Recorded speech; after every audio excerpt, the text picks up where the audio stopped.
Hello and welcome back to the Reapers. We are in our beloved Focke-Wulf 190 A-8 radial engine beast, and we're going to look at taxi, takeoff, a little bit of flight, and a little bit of talk about flight, and then landing. So the first thing we're going to do is to taxi to the end of the runway. Now the way I prefer to do this is to hold the stick all the way aft and use my differential wheel brakes, so left and right wheel brakes, to steer the bird on the ground. Is that what you do, Charles? I just find it easier overall. Yeah, I mean, in theory you're supposed to come off the tail wheel lock when you're turning, but frankly I also just find it easier to keep it on the entire time. Unless you're some kind of pro, I just find you end up spinning around in circles like that. So what I just like to use, plenty of throttle, left wheel brake, and you know the rear is so light it'll happily. What aft stick does is lock the rear wheel so it can't turn, basically. You can see I get plenty of manoeuvrability. One thing to note on this thing, by the way, be careful while taxiing when you're braking, because this thing really likes a top low where it's really nose. Yeah, which is I thought strange because it's a short nose, so I would have thought it'd have less weight over the front. You know, for heavy engine. Out of interest, do we know what's heavier out of the A8 or the Dora? I've never looked. The entire aircraft, well, the Dora should be heavier. It's, you know, first of all has the longer nose, large engine, and it's been prolonged to counteract the center of gravity change through that, so the tail section is also... So this is a smaller bird then? Yeah. Right. I mean, the fuselage in principle is the same as at the wings, it's just it's a bit shorter. Right. Be tempted not to slam on my brakes here. Okay. If you can pull up on my left or right slightly ahead of me, please. Sure. Yeah, so it's like the Spit, you really can't brake heavily, otherwise you're going over the top, basically. So should we start talking about the takeoff procedure? And mine's going to vary ever so slightly from yours, but do you want to go over the official procedure? Sure.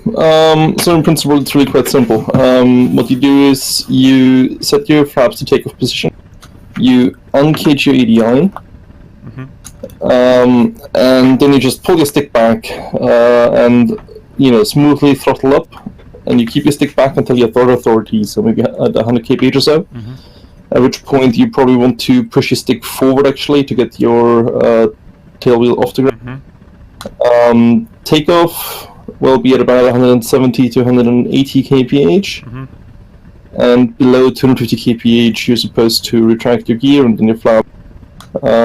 Your initial power setting is going to be about 2,700 RPM, but 2,700 RPM you're not supposed to keep that longer than 3 minutes. And cruise then is 2,400 RPM. Roger.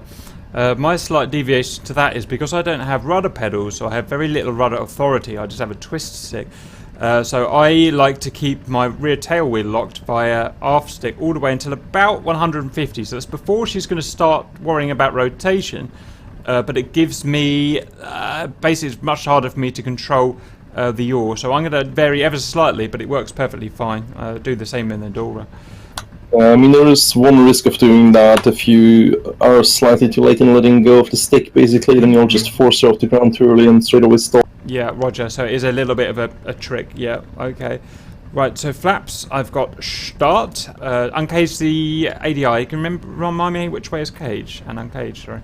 You want to say lows on the left side and fest on the right. So basically the writing is the right way up. Roger. So I'm going to go clockwise, and now we're uncaged. Right, I am ready when you are, Charlington. Stick back.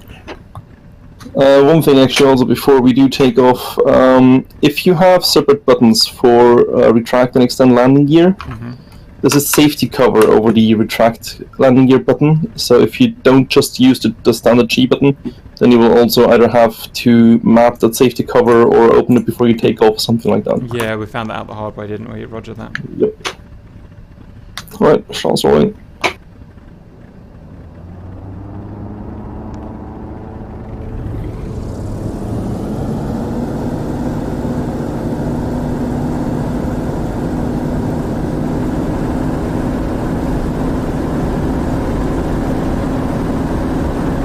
And wheels up.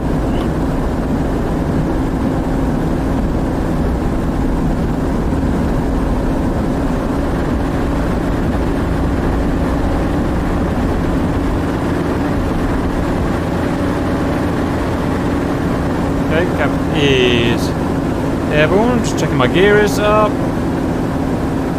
Just putting my flaps up. A bit wobbly, but we're okay. Okay. Not too bad. On my way to catch you up. Speed check, please. 350. 350, roger. I do also find this bird needs quite a bit of rudder curves. Yeah. Otherwise it's kind of hard. Sounds lovely. What a lovely sounding bird. Regards trim, all we've got is elevated trim, so no roll trim in this, unfortunately. Yep. The roll and rudder trim is theoretically set by the ground crew before takeoff. Roger. So regards maximum speeds, we can see on the speedo the different maximum speeds for different altitudes. Is that kind of airframe limits? Yes, it's also probably just compressibility limits as well. I've tried it once diving from high up, and the issue wasn't for me, not so much that the airframe would have disintegrated, but I just compressed and couldn't pull out any. First impressions, very stable in the air. Feels much more stable than a Spit or something like that. Have you had any problems flying her yet? Not particularly large ones. I mean, she's not a great turn fighter, obviously, as we've seen already, but she's not expected to. I mean, she's a fast bird, not a great turner. Roger that, yeah. Quite a high wing loading compared to a Spitfire or something like that. I mean, she does have quite interesting stall behavior when you put her straight into the vertical. Then you'll just start kind of spinning all over the place, and if you don't throttle back and force your nose down, you'll really struggle to get out of this again. You had any aerodynamic damage before, like wings snapping off or anything like that? Yes, I've actually had a little boo-boo while flying in really close formation with Somsy. Roger. And I may or may not have sheared off my right wingtip.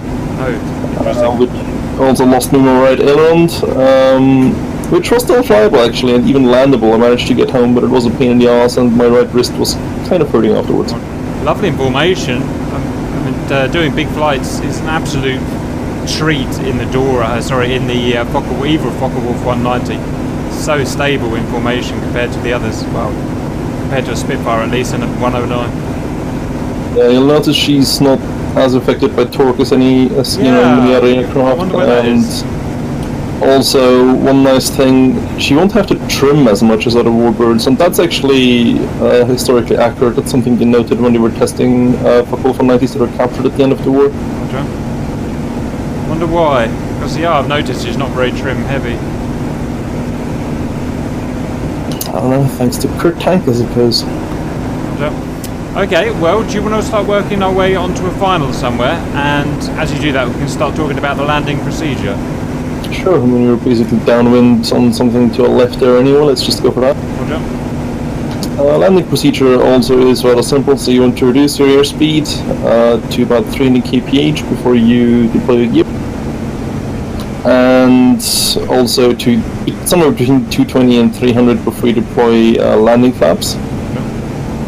Your approach speed should be 220 to 240-ish maybe, and touchdown will be around 170, 180, 160 maybe if you're light. Turning in on base leg. And when we're on the ground, that's full stick aft again, I guess, to keep it from squiggling. Yeah, exactly, that's important.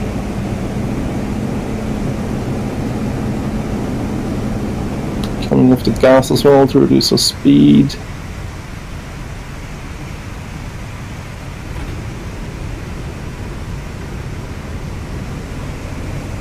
I do struggle a bit to get her slowed down actually. Yeah, I felt that already.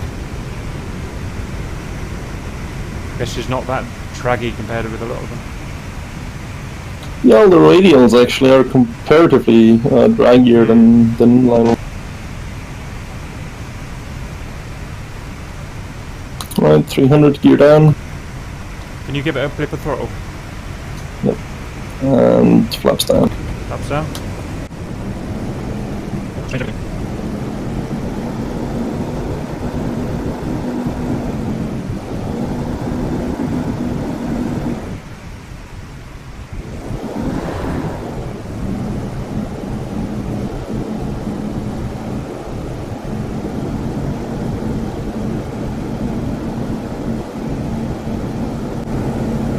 As with any other warbird, you really don't want to force her down, but just, let her glide in, go for a 3-point landing if you can.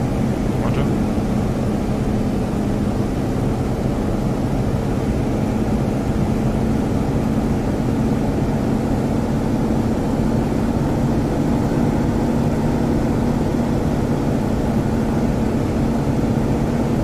Throttling back to idle.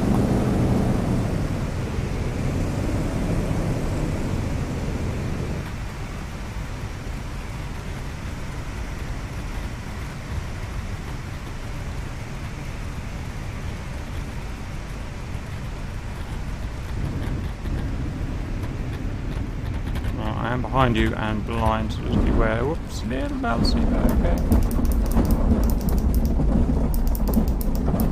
And be really careful with the brakes. Ideally just tap it very lightly, very lightly. Roger. I did okay, but I've landed and I'm safe, but I forgot to backstick, just 'cause I'm so used to Spitfire. In the Spitfire, when you land, you have to release the stick immediately, otherwise you're going to crash it. And so I released my stick and went neutral and had to rely on rudder, so I veered off the runway, but luckily I've got a bit of experience with warbirds and veering now, so I managed to fly without damaging my wing or anything, so I'm fine. So the only error there was, when I'm touching down in this plane, keep the stick back. Don't release it like I did, because you free up the tail wheel and you're basically going to fly around on the ground. So so what you want to do is you're pulling the stick back anyway for a flare. You just keep that, and the moment you touch down, and the moment you touch down at a speed where you're not going to take off anymore, you just pull back off. Right, so that's something I've got to learn to remember.